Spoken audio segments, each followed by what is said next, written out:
Je suis Sébastien de chez Azure Piscine. Aujourd'hui, notre tuto traitera de la mise en route de la pompe à chaleur. La saison fraîche arrive, c'est le moment de chauffer sa piscine. Vous êtes équipé d'une pompe à chaleur qui est à côté de votre filtration.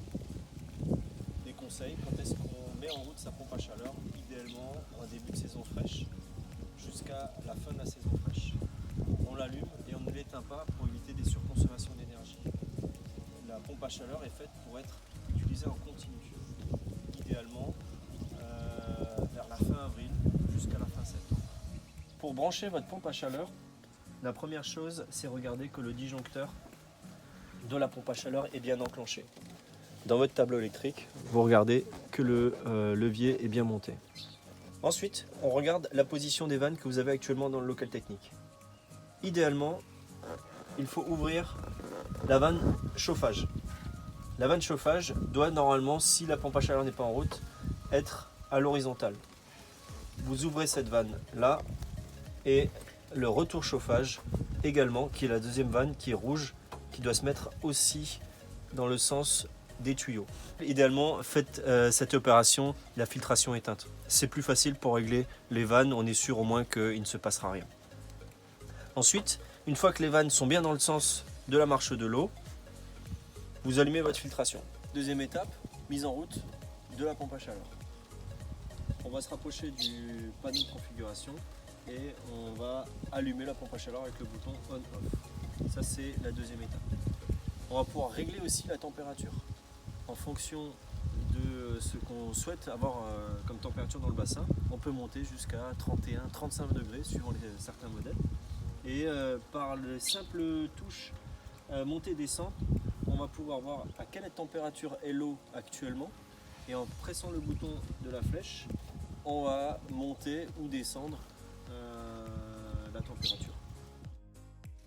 Maintenant que la pompe à chaleur tourne, il faut absolument garder la chaleur dans la piscine. Pour ça, c'est nécessaire et obligatoire de rajouter la couverture solaire. La couverture solaire va emprisonner les calories et éviter que la piscine refroidisse trop rapidement. C'est très simple, encore une fois, on va vers le rouleau, on tire et on couvre totalement la piscine.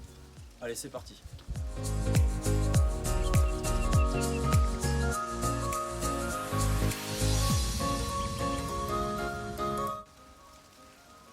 On l'ajuste un peu et c'est pas plus compliqué que ça.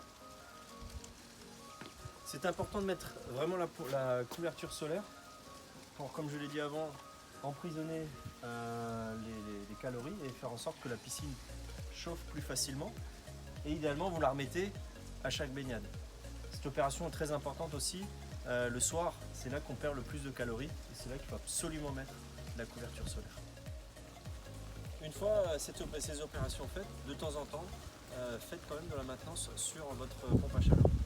Idéalement, avant le début de la saison fraîche, faites-la contrôler par un technicien Azure qui va passer chez vous, qui va contrôler l'ensemble des joints, le graissage, regarder un petit peu au niveau des tuyaux. C'est aussi important d'entretenir pour faire durer le matériel. Une fois que vous avez terminé la saison fraîche et que enfin la saison chaude arrive, vous pouvez couper votre pompe à chaleur, enlever même votre enrouleur et la couverture et disjoncter la pompe à chaleur. Pendant la saison fraîche, il y a certaines règles à respecter concernant l'utilisation de la pompe à chaleur. Si votre filtration ne tourne pas assez, vous ne pourrez pas assez produire de la chaleur. C'est-à-dire que idéalement, il faut tourner entre 7 et 8 heures par jour au moins pour que vous ayez une température constante dans la piscine. Une deuxième conséquence à l'utilisation de la pompe à chaleur et de la couverture, c'est la gestion du chlore. Quand on met la couverture, on emprisonne les molécules de chlore qui ne s'évaporent pas. Donc, on vérifiera bien qu'on ne surproduira pas de chlore. Le pourcentage sur le chlorinateur devra être abaissé pour bien contrôler ce niveau-là. Vous le ferez par l'intermédiaire soit de nos tests de l'eau dans nos magasins, soit à l'intermédiaire du petit testeur avec les cachets. C'est vraiment important de le surveiller puisque ça surproduira du chlore, c'est pas agréable à la baignade, ça abîme aussi les équipements, donc c'est bien de surveiller cette partie-là.